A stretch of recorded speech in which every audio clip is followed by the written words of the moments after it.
Welcome to CBC Windsor News at 6. I'm Meg Roberts. Thanks so much for spending part of your evening with us tonight. A former Windsor police chief got paid nearly $200,000 last year despite retiring in early 2022. We dive into that tonight. Plus, if you're someone who owns property with a lot of concrete, you may have to pay a higher bill for stormwater management. The city's introducing a new funding model, and spring has sprung, although it might not feel like it today. We talked to Windsorites about the signs of the turning season. Former Windsor Police Chief Pam Mizuno took home a salary of $191,000 last year, despite retiring in early 2022. Now, the Windsor Police Association is demanding an explanation, saying that money could have been used for frontline policing. Jason Vio has been following this story since Mizuno abruptly retired 2 years ago. He joins me now with more.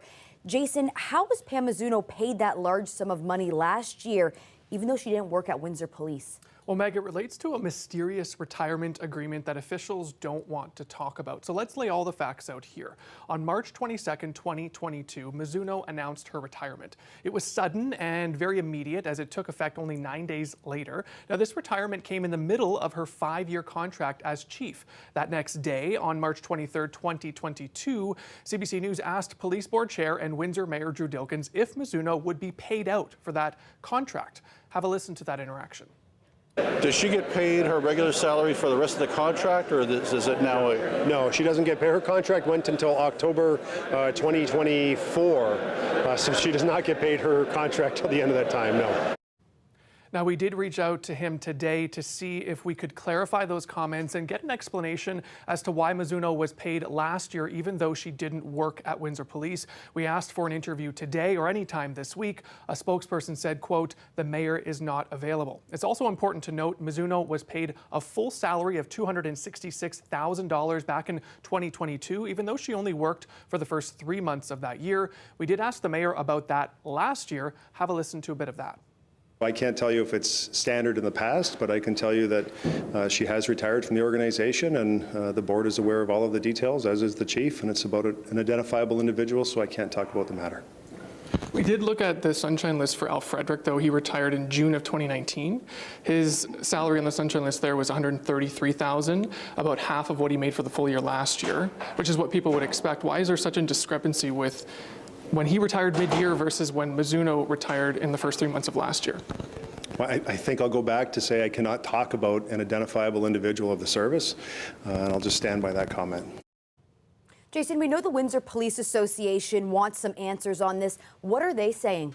Well, President Kent Rice says it was the association's understanding that when Mizuno resigned, she was not provided a payout. He went on to say, though, however, it has become apparent that our understanding was mistaken and that this was not the case. The Windsor Police Services Board needs to explain itself to the community and to the members of the Windsor Police Association on whether this trend of paying the ex-chief will continue and for how long. Rice went on to say that this money Mizuno has been paid while not working as chief could have been better used. That's for things like hiring frontline officers, which Rice says are much needed, combating rising crime rates, or even to help support pilot projects aimed at dealing with the addictions crisis in our community. Now, we did attempt to reach Mizuno for a comment through the Ontario Association of Chiefs of Police, but we did not receive a response. Thanks so much for that, Jason. That's the CBC's Jason Vio. City Hall is working on changing how it finances Windsor's stormwater system. What does that mean for property owners? The CBC's Dawson Chen explains. Did you know the amount of money the City of Windsor spends on wastewater and stormwater infrastructure is nearly 13 times higher than where it was 20 years ago? In 2002, the capital program was just $5 million. Today, that number has blown up to nearly $63 million. For generations, the city has financed this spending by making property owners pay a sewer surcharge based on water consumption. But then Windsor experienced century flooding events during 2 consecutive years, 2016 and 2017. Ever since then, the city has been investigating a new funding model, one fee for wastewater based on water consumption, and another fee for stormwater based on a property's impervious surface area. That means properties with a lot of concrete coverage will be paying significantly more. Industrial properties, such as the Windsor Assembly Plant, commercial properties with large lots such as the Devonshire Mall, even institutions such as St. Clair College. Think of a business like Home Depot or Walmart where they have giant parking lots, and when it rains, there's a lot of impervious surface that then has to go into the storm system. Those businesses will pay more. After years of development, this new stormwater financing formula is nearing implementation. The first billing is set to happen in January 2025. A public information session is scheduled for May. According to the mayor, homeowners won't be the ones greatly impacted by the change. Those who are homeowners who own residential properties, you're likely to see a decrease in the amount you pay for stormwater. It basically puts the burden of the cost of stormwater on the businesses that are producing more stormwater. It is a sensible change to happen, but it is not cost neutral for everyone. For homeowners, you're not going to see any material change unless that change is downward. They're going to see a benefit. Dilkin says the city has been consulting with many of the largest property owners affected by the new model. But at least one Windsor commercial property owner feels the change will be a deterrent on future development and investment. I own over 1 million square feet of building, which means I own about 5 million square feet of asphalt. So no, I wasn't consulted. I'm not sure who they talked to, but I wasn't consulted. You know, how much more can you penalize businesses who bring jobs to our community? Short-sightedness. To save a nickel today on something that they believe is stormwater management, they're going to cost themselves $1 in lost opportunities down the road. The sewer surcharge isn't the only thing that's changing. Windsor's average annual precipitation is now 1,023 millimeters. That's a documented increase of 100 millimeters in the past 10 years. According to the city, local climate change projections indicate that figure will continue to increase, and so will the intensity of flooding events. Dalton Chen, CBC News, Windsor. Canada's inflation rate defied expectations in February, dropping for a second month in a row. Annual inflation dipped to 2.8%, down from 2.9% in January. Experts had been forecasting a slight rise. Analysts say slowing price increases for groceries and cellular and internet services are behind the drop. Rent and mortgage costs continue to apply upward pressure on inflation. Core inflation, which strips out volatile items like food and fuel, also came in below expectations. The news will likely increase pressure on the Bank of Canada to start cutting interest rates. It's widely expected that won't happen until June at the earliest. A symposium at the University of Windsor is taking a look at a topic that may be somewhat uncomfortable. They're discussing all things related to derogatory slurs. It's happening as part of the university's Equity, Diversity, Inclusion, and Decolonization Week.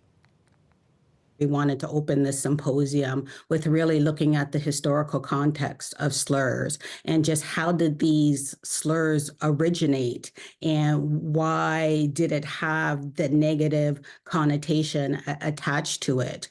And so, over, the decades, if not century, as long as these words and this terminology has been used, why has it had such an impact within our society? So I think at this particular time, because of the fact that we just haven't opened the door to having open and frank conversations about the potential triggering impact of the slurs, how can we move forward in terms of, okay, I want to discuss this in my classroom. I want to be able to discuss this in my work environment. I want to discuss this in my research paper, but knowing that there could be parameters in terms of, okay, that is not allowed. Well, why? So our slurs have gotten subtler. When we think about the ways that we put down other people, it's a series of what are known as dog whistles. How do I undermine someone's identity, for example, as a woman? For example, as a person of color, without ever explicitly using a historic slur, but really performing the same thing and degrading and delegitimizing them in a way that's ultimately the same. There was a large police presence at Jackson Park today. Police are releasing few details, but say the scene is now clear. Officers searched an area near the train tracks on the south end this morning around 8. Police were walking alongside the rail line looking for something. It's not exactly clear what they were trying to find. This is behind the baseball fields near the tennis club at the park. Police called it an active investigation on social media. Representatives didn't answer any questions from CBC News, including what triggered the response or if there's any threats to public safety. If you're interested in researching birds, Windsor, Essex is a good place to be, located within the migratory path. It's the reason why one international student from Colombia decided to move here. The student spoke with Windsor Morning as part of a series they're doing featuring international students' work as the federal government caps the number of international student permits. Well, Canada Jay is amazing. Northern Cardinal, the male, the female as well. I'm interested in study females. So here in temperate zones, females are not vocals as I'm used to in the tropics, but they're still so awesome and they have other behaviors beyond vocal behavior that is just amazing for me. I will do all my field work in Colombia, so I will work with local guides over there and with Colombian species, but what is really nice here at the Medical Lab is that I'm working with volunteer undergraduate students. I am GAing for ornithology this semester, and I am also working and talking with my lab mates, so it's like an interchange of this knowledge of the tropics that I hold with this knowledge of temperate species. She has brought many new ideas that I could never have had. And that's because she grew up listening to the birds of Colombia and the soundscape of a Colombian forest. And so she has developed all sorts of new observations that I have never been exposed to. Although it may not have felt like it, it's the first day of spring today. The CBC's Mike Evans had a question for Windsorites as the season changes. What is a sure sign of spring for you, Braden? For me, it's usually the weather, but as you can see, it's not so much right now. Probably like the birds like coming out and like in the mornings they start like chirping and stuff. Probably like the leaves coming back as well. Definitely once the birds start coming out and you start seeing the flowers blossoming and everything. Definitely the nicer weather. Being down in Windsor, we get the nice weather coming sooner, so that's great. And then as soon as those April showers start kicking in, it's a sure sign of spring for me.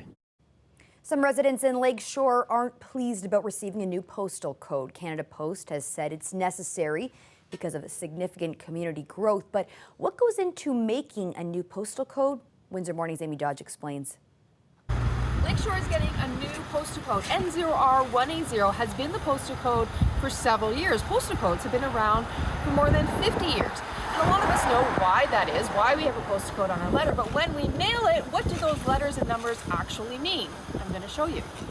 So the first thing we have to understand are the first three characters. So the N0R. The N, actually you can find this on the Canada Post website, means that we're from southwestern Ontario. So each part of Canada has a first letter sort of affiliated with it. The other part you need to know is the 0. So because it's 0, it actually means that it's rural. So if it was assigned a number like an N1, that means it's a more urban area. So the 0 actually just means that Lakeshore is still considered rural. So it'll be interesting to see whether or not they change that. And the 1A0, so the last three numbers, that just means that the driver or the carrier, the letter carrier, knows which area to go. So that's assigned to a certain number of houses. It could be a complex or it could even be a business. So now we know. We got spring during winter and now winter during spring. Today was chilly and those temperatures don't appear to be getting warmer. Your weather forecast coming up after the break.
A new report on air quality around the world shows Canada has taken a big step backwards. It's because of last year's record-setting wildfire season. CBC's Anand Ram has the details. Okay, so this is my emergency kit. Peyton Knight is ready for most days. This is my inhaler, this is my aero chamber, and this is my EpiPen. There's also an instruction card if someone found the 12-year-old unresponsive. But even for the ever-prepared Peyton, who lives with complex asthma and allergies, last year's wildfire smoke was too much. It just reeked. When it's too smoky outside, it's like there's an elephant sitting on my chest. Those sunless, choked skies, moving far beyond our borders, set the country behind in new global rankings by IQ Air, an air quality tech company. Of the most polluted countries last year, Canada did worse than the U.S., and double World Health Organization standards. Previous years, Canada has the cleanest air quality in all of North America, and this year we saw just the exact opposite. The report measured levels of PM 2.5, a pollutant that can spew out from wildfires, travel deep into lung tissue, and can cause breathing, heart, and cognitive problems. There's no safe amount of particulate matter to inhale. A lot of people For some of the most vulnerable, like children, it's driving calls for upgrading air quality where they spend most of their time. Schools as clean air shelters have actually been proposed in many countries because it keeps your child population healthy, and it also serves as this extra resource for communities. Canada's warmest winter ever could set up a repeat of last year, and that may keep Peyton from an upcoming outdoor family wedding. If it's too smoky, then she doesn't get to go. Something that everybody looks forward to, like going to their auntie's wedding and being a part of that, is now, because of our current climates, has turned into something kind of nerve-wracking. Cold calculations as our warming climate feeds the conditions for longer and stronger wildfires. Anand Ram, CBC News, Toronto.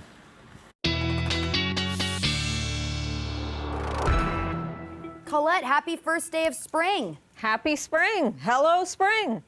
I'm loving your shirt. Thank you. We asked some Windsorites earlier what they notice as the first signs of spring, so I'm going to ask you the same. What signifies the changing of the seasons for you? Okay, so this is maybe not the answer you would think of, but for me, it's not something necessarily physical, even though I enjoy all the changes around me in the, the wilderness and in the gardens and the trees.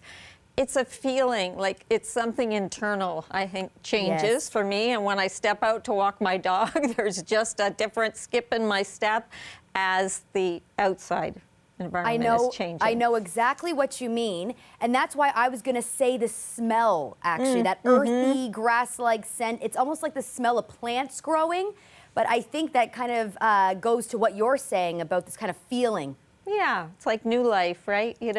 Everything's coming up again. So yeah, I look forward to it. I'm sure many do. We just have to kind of get there because we're getting there in terms of the vernal equinox. I mean, spring, it hasn't exactly sprung, but it's essentially as it comes in tonight at 11:06 p.m. But there's still a lot of wintry and cooler weather around. Now, we rebounded fairly nicely today, but I thought we'd take a look at what's happening across the country as we're moving into springtime. How about some of that cooler air in the prairies and the milder conditions further west? In fact, it's been record-setting heat, southern Alberta included, Calgary included, but there's a weather statement there now because just letting them know, very cold air moving in and 15 to 25 centimeters of snow on the way over about the next 48 hours. So winter coming back there too, even where they've had that record-setting heat. Our current temperatures, it took some time for that temperature to bounce up. At one point I was worried we weren't even going to get to the daytime high I had planned for us, and then we went and exceeded it. The southwesterly winds were there, but they just needed to go a little bit more west-southwesterly, and then that pushed the temperature up. So the winds a bit stronger, especially into the gusts, and we're going to find those gusty winds then spreading across the province. So into tomorrow, some really strong winds, especially into the afternoon hours, or at least the second half of the day. Now, anyone who's going to be traveling, beware, because it does mean we're going to get into some snow squalls setting up, especially into the snow belt towards Goderich, those areas. So you could have very nice conditions, and then the next thing you know, things deteriorate very quickly. So some of that lighter snow passing off to the east, and the big picture, yes, this is more synoptic stuff with an area of low pressure moving through, but tomorrow it's more the winds coming across those open waters of the lakes that we'll be looking at and driving some of the activity. We should get some sunny breaks in there, but just know it's going to be breezy, and so it's going to feel cooler. Tonight, I think we may even dip just below 0 to -1 for that overnight low, and then the wind chill making it feel cooler than that, and then rebounding. How about that mag up to 4 degrees? Still below seasonal, but not bad for the first full day of spring. Yeah, I'm just going to wait for some warmer weather to officially call it spring. It'll be coming. Thanks so much, Colette. You're welcome. Coming up after the break, we take you to former Prime Minister Brian Mulroney's official lying in state as it got underway near Parliament Hill today. Stay tuned.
Dignitaries and the public are paying their respects to former Prime Minister Brian Mulroney's family.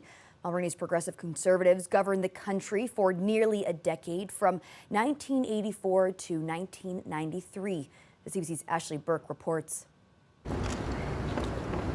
A family and a country saying goodbye.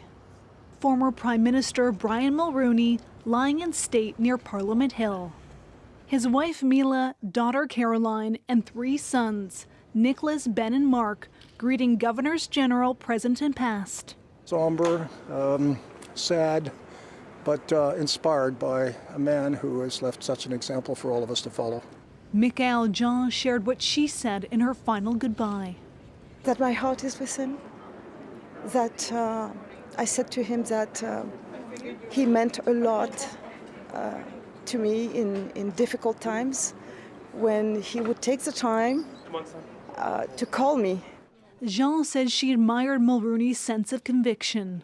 We were together also, at the funeral of Nelson Mandela, and he told me the epic, fight it was, how he quarreled, with those who wouldn't do enough.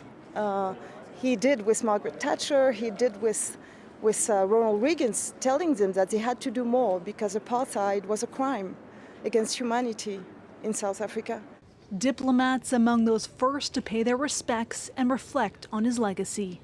It's a great loss to both Canada and for us.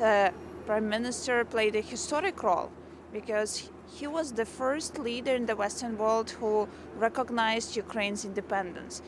A steady stream of Canadians lined up too, some with personal connections.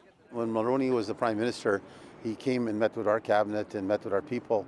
And he actually was, I think, the first Prime Minister to come out more boldly and recognize the Métis Nation.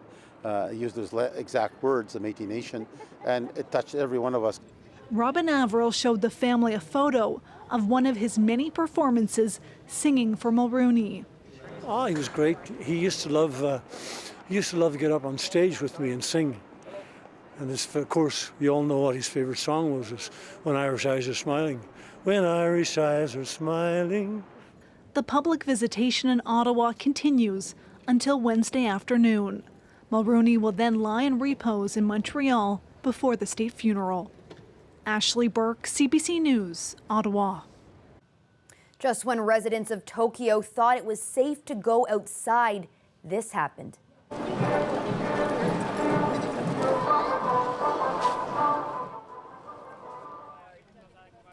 Godzilla was spotted stomping through the streets of the Japanese capital over the weekend. Police kept a watchful eye on him as he joined a parade intended to promote traffic safety.